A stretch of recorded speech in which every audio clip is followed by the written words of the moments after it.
Namaskar. Welcome everybody to Crop Production Technology series. With me, I have Mr. R. Madhavan, a farming expert who is doing his own farming since last 30 years. He's also an engineer. We have seen a very good views and lot of comments coming in. This is a question and answer session for episode 1. So we have selected all the main questions. Madhavan sir, namaskar and welcome to Crop Production Technology. Farmers are waiting eagerly for all their answers. Sir, Namaskar, Harsh. I'm very happy people are interacting by watching our videos and giving us the comments, and that will help us to fine tune our activities to their need. I'm very happy, and let's go to the question. So without waiting, I would start the first question for you. The first question is coming from Mr. Vidhu Upadhyaya. He is asking, should chiseling and soil testing be done every time prior to raising a fresh crop? Chisel is done once a year prior to the monsoon, and soil test is also done once a year prior to your first crop. I will briefly explain why. Sizzle has, I think last in episodes where I was mentioning about the sizzle, I said it has got many benefits. I'll mention only the few, and the rest, you can go and explore into it. The first one, soil porosity. All the crop needs a porous soil, so the porosity is improved. Hard pan is removed. Third, rainwater harvesting is done. That's the reason we are asking to do this prior to monsoon. So when you are sizzling, it is not plowing, it is removing. It is like a knife cutting across the table. So that means it cuts across to a depth. So that depth creating a hard pan loosened. That means the water can percolate and the water can storage up to that level, and the plant will be using it at later part of the time. And see the difference between sizzle and ridger. Ridger is completely different. Ridger is making a type of a bedding for water to flow and the plant to sit. The advantages of the ridger, I think we explained it in earlier and also in our episode, but again I'll put one or two important notes on that for you. In ridger, the plant moisture air combination is optimized for their performance. Thank you for your question. Next question, please. Thank you very much, sir, for the answer. Let me just go to the next question. It is from Kisan Putra. Thank you very much for the information in the episode 1. Is there a need to operate chisel in normal loam soil of Rajasthan? Good. I'm glad that you are getting the information. Yes. See, whether it is a loam or a clay, as long as the hard pan exists and which is across, the hard pan creates proliferation of root or restricted to the crop. I think I was explaining about the roots. Now also you go into it little more on the rooting, because root are the mouth of a crop.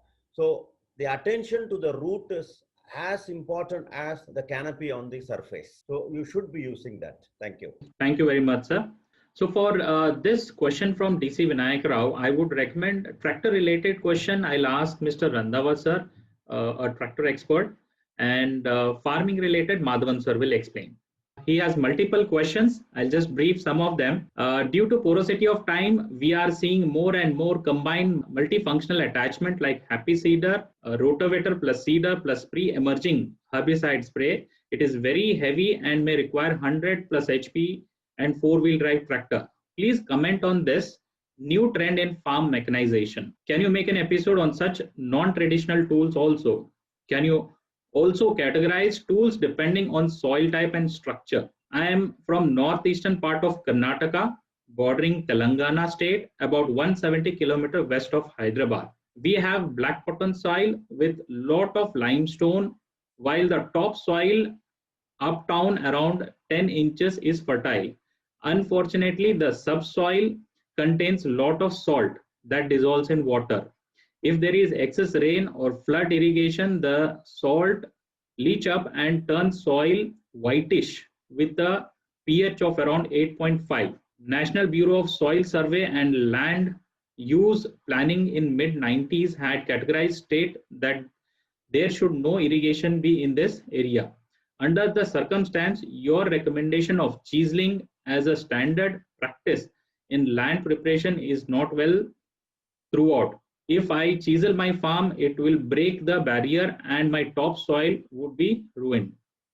Please comment. Mr. Vinayak Rao, good questions you have put. I will answer one by one, whichever you have put down. I agree with you. The first question saying that yes, multifunctional attachment require heavier horsepower, but our land holdings are small. So until we conglomerate the land holdings to a fairly reasonable size, we can't have these multifunctional attachments.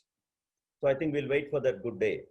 And that will answer also the new trend of farm mechanization can only enter in. After all, what is the mechanization is in a small fragmented land, mechanization is impossible, which you already are aware of it. So I don't have to explain more on that.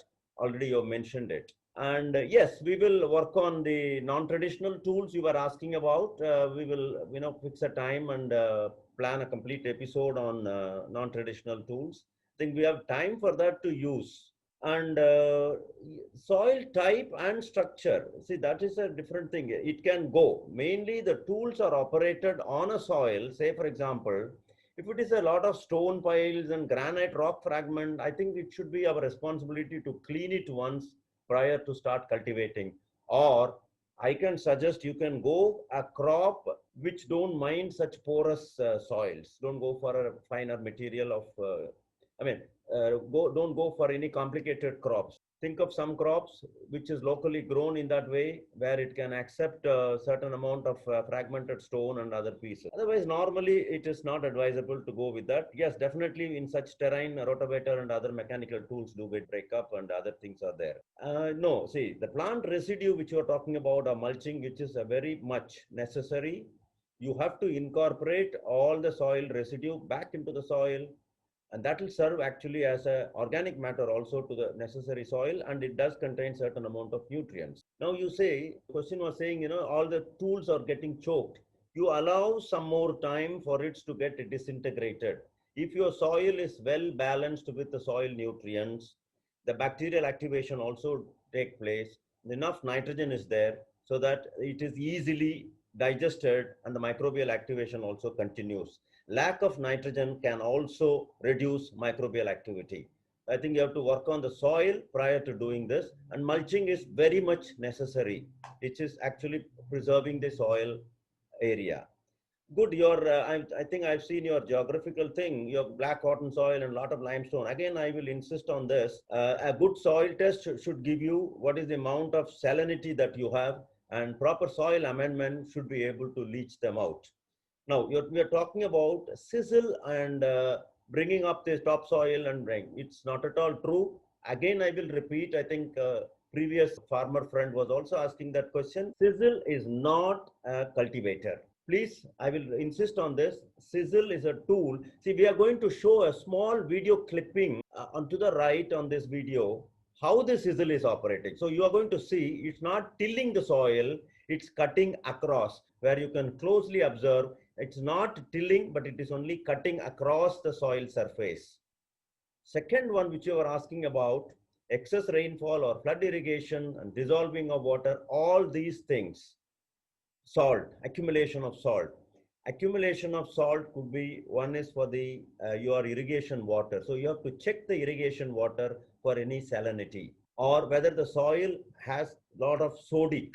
That means the soil test will give you some results, and there are methods to leach out the sodium into a safer zone so that the better crop can be developed. Because sodium is actually not good for any crop, because it disperses the soil. So it is not, the soil is not porous.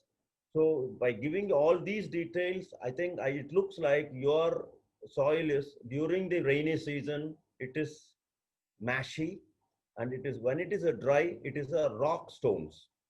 So this is a clear indication that this soil has lot of sodium, and you have to manage sodic soil, and that's a completely different science of managing sodic soils. I think I've explained about you on the soil getting ruined. It is not the case. It is not tilling.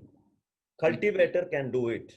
If you really think that a cultivator can go that depth and bringing up the topsoil and taking this good top 9 inches soil back, bury back in it, but it is not so. Sizzling is not doing that job.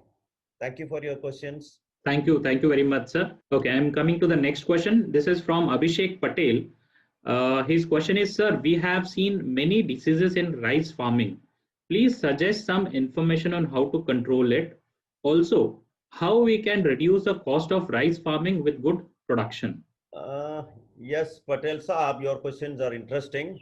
Rice farm, see, any plant, why rice alone, any crop, like human beings, they have pest and disease across. How do we manage? Now we all know. Now I don't have to repeat that. After this post-corona, now everybody knows your immunity. Now that immunity is a buzzword for everybody. But that word, similarly, you have to immunize the paddy crop, wheat crop, potato crop, anything. So how do you immunize? How do we immunize ourselves? We are advocated by doctors, nutritionists. What? Take more of vitamins and more of this, more of that. So the same thing has to be addressed to the rice also. So a good soil test and good balancing will prevent as a prophylactic. As I keep saying, you cannot eradicate pest and disease. They are part and parcel of us. The moment you are born, the disease also born. So that means you go travel both. They want to live and you want to live. So now who fights? In nature, the one who is stronger wins. That's the law of nature.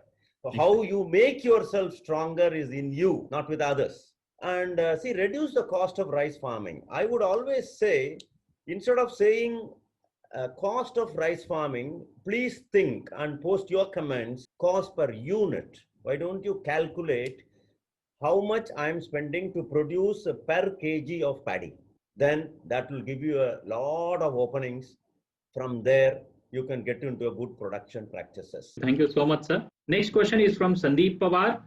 Sir, please take more discussion on marketing. Also discuss on contract farming advantages, disadvantages, and challenges. Similarly, Dheeraj Panwar also asked, sir, please discuss more on marketing.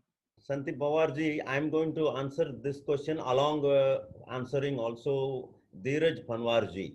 Put the, because you both are discussion on marketing. Yes, sir. Anything requiring, when you have a raw material, it has to be marketed. How best it is to be marketed in a competitive way, and we are farmers. It is more prone to shelf life, not like other material. So shelf life also plays an important role. I would always put it in this way. Why don't you find out a marketing and get agreement with the processor? See, most of our agricultural produces needs value adding. Anything for that matter. Paddy, it is to be value added to rice. Hulled, destoned, dehusked, all these are value adding. Now, I think we have to change as a farmer now to go into a marketing first and find out what is the need of the customer. Why don't we go into that area? Find out what do they want. I will give a small example on that, which I have already made it in my episodes. Very short. I don't want to get into a long one. I'm also to give answers to other friends of our group. A cabbage, I used to produce 3 kilos head size, and the vendor, my market fellow said, no, it is not getting a good price, and I was getting only 2 rupees and 3 rupees a kilo. I thought, why is this? So I went to the vendor and stood there while the ladies come, marching for marketing. They come for buying things. They always try to pick up a whole cabbage instead, small, good whole one, instead of cutting into quarter kilo or half a kilo. That means I have learned their requirement is only less than half a kilo to 3/4 kilo. So 3 kilos, they are scared. Now, my cabbage customers are ladies. Now their demand or their requirement is a good small sized cabbage is ideal for them. So the next year I started working towards reducing this size, head size, by close planting the plants and addressing the nutrients. So from 3 kilos, I brought it down to 1 kilo. Now I watched these ladies. They grabbed this 1 kilo. Instead of 2 rupees a kilo, I was selling at 10 rupees a kilo. But my production didn't, it increased. Whether I produced 3 kilo head or 1 kilo head, to me, at the end of the day, I produced 22 tons. Whether the head size were 3 or 1 is immaterial for me. because I'm paid for the kilo basis. But I was looking at the customer side, because you have to satisfy the customer so that they are happy to pay you more. See, after all, we both live each other, right? They depend on us and we depend on them. That means it's a win-win. You have to serve them for their choice. So I think you could make a small survey, whether you're growing paddy or this or that, into a local market, find out how best you can deliver it in a quality, standardization. These are the factors getting into a market. Now, my friend, Mr. Sandeep Pawar was asking about contract farming. I'll also add that word in it, advantage and disadvantage. See, there's always an advantage in the sense assured marketing. I think we are already aware, if you are a sugarcane farmer, we are already into a contract farming. So there's nothing new into it. The word may be, the nomenclatures, the word contract, agreement, MOU. See, all that is contributing to one thing, that we as a grower, them as a processor coming into an agreement. Now, what are the advantages? You said the advantages are, he is already fixing the price for you, and you are already ready how to, go with this price, whether it's going to be profitable or not, how best you can manipulate it.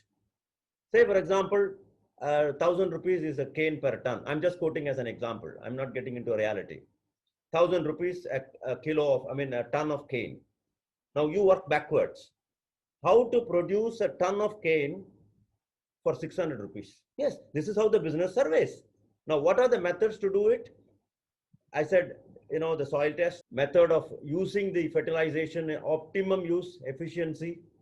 And I think I explained that, how to use it, optimization of fertilizers, how to convert it, quality management, timely harvesting, and post-harvest techniques. These are all good for the contract farming. See, disadvantages are very minimum nowadays, because now we are open.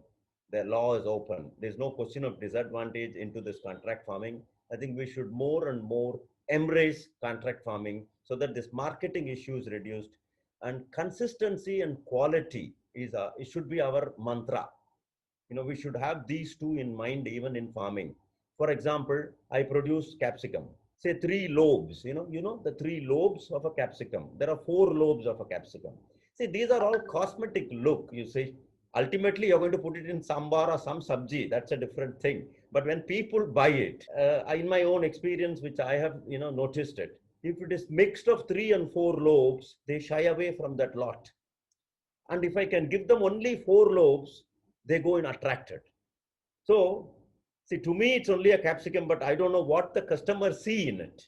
They want a 4 lobes. Maybe it is easy for them to cut or to make a stuffed into the oven. It is much more easier if it is a 4 lobe and they can stuff it with aloo and things like that. It's for their convenience, right? So if your consistency is not there, it's going to be rejected. So you're going to have a problem with the contract farming. So this is actually not a problem. It's actually your quality issues. How do you address that as a problem of contract farming? It is in fact a good one, because in contract farming, we both are agreeing on conditions mutually. And it is written as a understanding of each other. Say, I'm going to deliver it at this date to you, and I'm going to give you all 4 lobed capsicum to you, and the quality is going to be this, and I'm going to grade it, weigh it. So all these disciplines, for any other industry, why agriculture is exempted out of that? It should be taken into account. And I think we should embrace contract farming, and I don't see any disadvantages or challenges. If you really see challenges, disciplining yourself should be the challenge. And market also, I think we have gone to it a little more on this. I said one mantra is consistency and quality. You have to have, any product should be consistency. Even if you're producing paddy, I have seen many farmers in southern part of Tamil Nadu, where the large part of paddy is grown, or in Punjab, where they grow second crop for that. During the monsoon crop, the size of the paddy, if you look at it, one is longer, one is shorter, one is stout, one is thin. Now, when the customer is boiling this for eating rice, this is odd. One will get softened, one will uncooked, one something else. So they don't want this. You see, then the marketing is lost. So these all comes under as your discipline. That means the seed which you are selecting. has to be perfect. So that is all Xerox on it. Thank you, Dheeraj and Sandeep. I think I have given you my inputs. Hope this will help you to take into next stage. Thank you very much, sir. Let's go to the next question. This is from Manas Ranjan. Yeah. And his question is the creation of hard pan important for paddy cultivation? Hence, is it a good idea to make use of chisel plow to break open the hard pan? Manas Ranjan ji, it's a very good question. Yes, paddy, see, that's why I said roots. I always keep saying roots. Now, this paddy comes under a fibrous root. That means it's a very shallow rooted crop. You don't have to have a sizzle for paddy. But then India, we have a long growing season. So you're not going to only stuck with paddy. And doing paddy as a monocrop is not a good idea to have a healthy soil. That means after the paddy crop, you got to do the sizzle for your next crop. As I said, by sizzling, other than paddy and wheat, sugarcane, these are all fibrous rooted crops, but even sugarcane needs it because of the aeration and other things. Most of the other crops are all dicotyledon. They call it in a botany dicotyledon, which means they all have a taproot. If you can allow the taproot to grow, it will go up to 5 feet. But if you are shallowing it at 9 inches, 10 inches, the root gets restricted. The disadvantages for that is water. Now, instead of taking the water from 3 feet, now this root can only go up to 10 inches. In other words, you have to irrigate constantly on this 10 inches only. The volume of water and the nutrient available at that zone is not scavenged by the roots because you have not allowed the roots to grow. Now, I think you have understood the importance of paddy, why not, and for other crops, why. Thank you. Thank you very much, Madhavan sir, for taking time in answering all the farmer questions. By this, we end our session of question and answers for the episode 1. Farmers, I would request more questions so that more clarity can be learned on this episodes. And also, I would request if you like these videos, please share with all the farmers and your friends and family. This is Crop Production Technology series, and this was episode 1 question and answer session. And ensure to click on the bell icon and subscribe the channel so that all the episodes you will, without missing, you will watch them. Thank you very much. Thank you.